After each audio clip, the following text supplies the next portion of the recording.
Italy के रोम में PM Modi G20 शिखर सम्मेलन में शामिल हुए। समिट में जो बाइडेन समेत G20 देशों के कई नेताओं से गर्मजोशी के साथ मिलते नजर आए मोदी। G20 समिट के ग्लोबल इकोनॉमी और हेल्थ सेशन में शामिल हुए पीएम मोदी। इटली के पीएम द्रागी ने दुनिया के गरीब देशों तक वैक्सीन पहुंचाने की अपील की। मोदी ने भी दिया संदेश। G20 सम्मेलन के सत्र को संबोधित करते हुए पीएम मोदी ने कोरोना वायरस के खिलाफ भारत की लड़ाई का जिक्र किया। महामारी से जंग को लेकर मंत्र दिया। कहा, वन अर्थ वन हेल्थ से मिलेगी जीत। G20 समिट में पीएम मोदी की अमेरिकी राष्ट्रपति बाइडेन और फ्रांसीसी राष्ट्रपति मैक्रोन के साथ दिखी जबरदस्त गर्मजोशी। मोदी के कंधे पर हाथ रखे दिखे बाइडेन तो मैक्रोन ने मिलते ही मोदी को गले लगाया। रोम में पीएम मोदी ने फ्रांस के राष्ट्रपति इमैनुअल मैक्रोन के साथ द्विपक्षीय बातचीत की। उसके बाद इंडोनेशिया और सिंगापुर के पीएम के साथ भी बैठक की।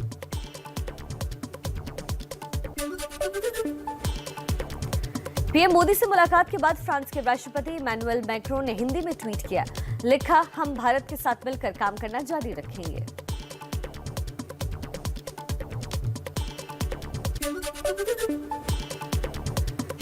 वेटिकन सिटी में पीएम मोदी ने पोप फ्रांसिस से मुलाकात की। जलवायु परिवर्तन और गरीबी खत्म करने के मुद्दे पर चर्चा की गई। पीएम ने पोप फ्रांसिस को भारत आने का न्योता दिया।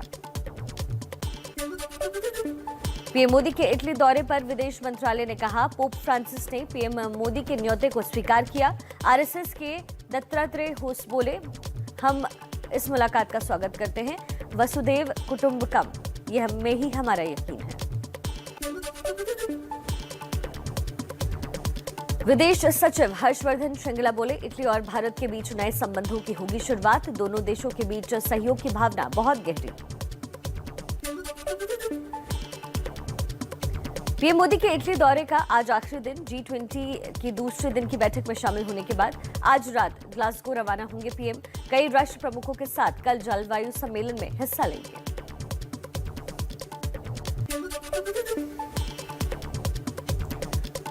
गुजरात के केवड़िया में गृह मंत्री अमित शाह आज राष्ट्रीय एकता दिवस कार्यक्रम में मुख्य अतिथि होंगे।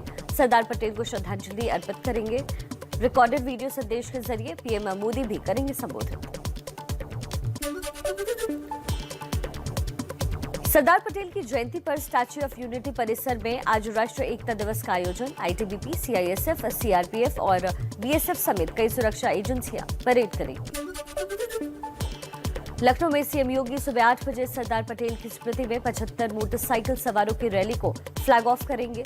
सुबह 9 बजे विधानसभा के सामने मार्च पास्ट परेड को हरी झंडी दिखाकर रवाना भी करेंगे। समाजवादी पार्टी के अध्यक्ष अखिलेश यादव आज हरदोई पहुंचेंगे। सरदार पटेल के अलावा समाज सेवी रामलाल सिंह की मूर्ति का भी अनावरण करेंगे। दोपहर 12 बजे होगा कार्यक्रम। पूर्व प्रधानमंत्री इंदिरा गांधी की आज पुण्यतिथि। दिल्ली समेत देश भर में कई जगह श्रद्धांजलि कार्यक्रम, रक्तदान शिविर भी लगेंगे।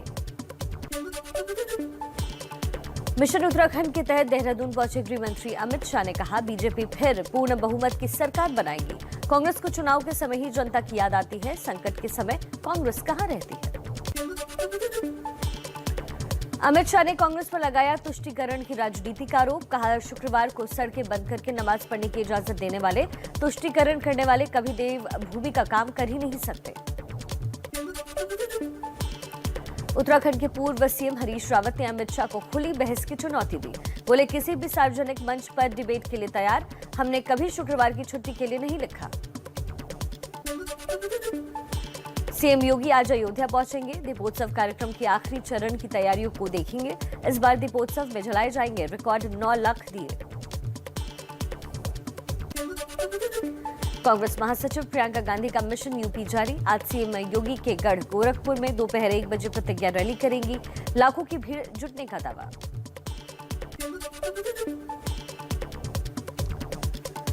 यूपी चुनाव से पहले किसानों को मनाने में जुटी योगी सरकार। लखनऊ में बीकेयू नेताओं के साथ सरकार के अफसरों की बैठक। धन खरीद, गन्ना भुगतान और बिजली समेत कई मुद्दों पर चर्चा हुई। 8 नवंबर को फिर से होगी बैठक।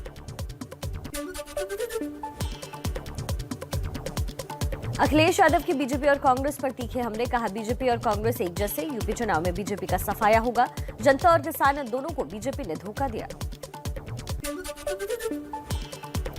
यूपी में बीएसएफ को बड़ा झटका, माफ कीजिएगा बीएसपी को बड़ा झटका, 6 बीएसपी विधायक समाजवादी पार्टी में शामिल हुए। सीतापुर सदर सीट से बीजेपी विधायक राकेश राठौड़ ने भी एसपी का दामन थामा। आरएलडी के अध्यक्ष जयंत चौधरी आज यूपी विधानसभा चुनाव के लिए अपना घोषणा पत्र जारी करेंगे।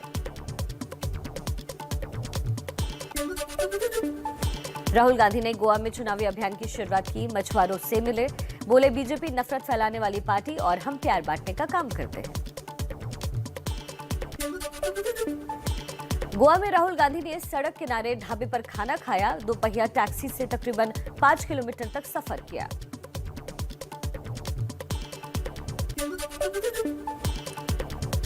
राहुल गांधी का पीएम मोदी पर निशाना, कहा चीन हमारे देश में घुसपैठ कर रहा है, चीन ने दिल्ली जितने इलाके पर कब्जा कर लिया है और मोदी जी कहते हैं किसी ने कब्जा नहीं किया।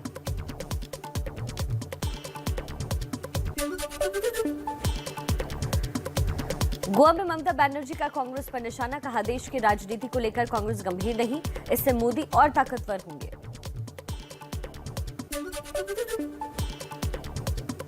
गोवा में टीएमसी और गोवा फॉरवर्ड पार्टी का गठबंधन हो सकता है, ममता बनर्जी और गोवा फॉरवर्ड पार्टी के नेता विजय सरदेसाई की मुलाकात हुई। देश के 13 राज्यों में 3 लोकसभा और 29 विधानसभा सीट पर हुई उपचुनाव की वोटिंग, 2 नवंबर को आएंगे चुनाव के नतीजे। निजी बिजली उत्पादक कंपनी जीवीके के साथ समझौता खत्म करेगी पंजाब सरकार, सीएम चरणजीत सिंह चन्नी ने मंजूरी दी। हिमाचल कांग्रेस के वरिष्ठ नेता और पूर्व मंत्री जीएस बाली का आज होगा अंतिम संस्कार, कल देर रात हुआ था निधन। चलिए कुछ और खबरें देख लेते हैं फटाफट अंदाज में।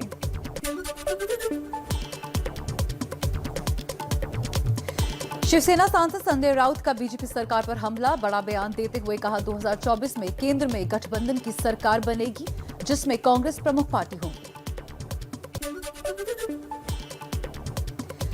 दिल्ली के टीकरी बॉर्डर पर 2 व्हीलर और एम्बुलेंस के लिए 5 फीट का रास्ता खोला गया, सुबह 7 बजे से रात 8 बजे तक खुली रहेंगी रोड। किसान संगठन दिल्ली पुलिस में समिति के बाद फैसला। किसान नेता राकेश टिकैत को बीजेपी सांसद साक्षी महाराज ने फिर डकैत बताया, दिल्ली बॉर्डर पर रास्ता खोलने पर टिकैत ने कहा था संसद में जाकर बेचेंगे फसल। दिल्ली के जेएनयू में कश्मीर पर विवादित वेबिनार का मुद्दा गरमाया, जेएनयू ने वेबिनार को आपत्तिजनक और भड़काऊ बताते हुए उसे रद्द किया। एबीवीपी ने किया विरोध प्रदर्शन, कार्रवाई की मांग की। केंद्रीय मंत्री और यूपी बीजेपी के प्रभारी धर्मेंद्र प्रधान ने कहा तेल के बढ़ते दाम चुनाव में मुद्दा हो सकते हैं, लेकिन जनता जानती है हमारी नीयत। इंटरनेशनल मार्केट में कच्चे तेल महंगे हुए। एमपी के बालाघाट जिले में बिक रहा है देश में सबसे ज्यादा महंगा पेट्रोल, यहां 1 लीटर पेट्रोल की कीमत 120 रुपए 6 पैसे। लोगों ने कहा जीना तक हो गया है मुश्किल। क्रूज ड्रग्स केस में आरोपी आर्यन खान 23 दिन बाद जेल से रिहा होकर घर मन्नत पहुंचे। शाहरुख खान बेटे आर्यन को लेने आर्थर रोड जेल पहुंचे थे। मन्नत के बाहर फैंस ने आतिशबाजी से किया स्वागत। क्रूज ड्रग्स केस में आर्यन खान के बाद 7 और आरोपियों को जमानत मिली, विशेष एनसीबी कोर्ट ने दी बेल। एनसीबी के जोनल डायरेक्टर समीर वानखड़े ने अनुसूचित जाति आयोग के उपाध्यक्ष अरुण हल्दर से मुलाकात कर अपने खिलाफ हो रही टिप्पणियों को लेकर शिकायत की। एनसीपी नेता नवाब मलिक ने समीर वानखड़े पर फिर साधा निशाना, कहा हमारी लड़ाई किसी व्यक्ति नहीं फर्जीवाड़े के खिलाफ है। वानखड़े ने प्राइवेट आर्मी बना रखी है जो लोगों को डराकर उनसे वसूली करता है।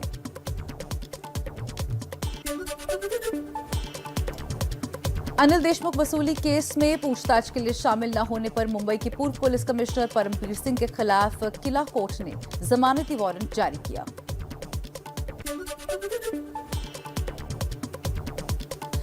देश में बीते 24 घंटे में कोरोना के 14,313 नए केस, 549 मरीजों की मौत। कुल एक्टिव केस घटकर अब 1,61,555 हुए। देश में वैक्सीनेशन का आंकड़ा 1 अरब 5 करोड़ के पार पहुंचा।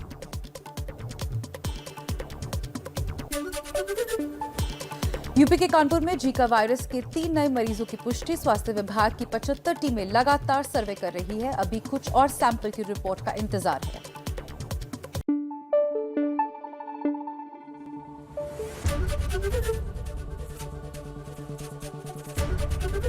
एबीपी न्यूज आपको रखे आगे।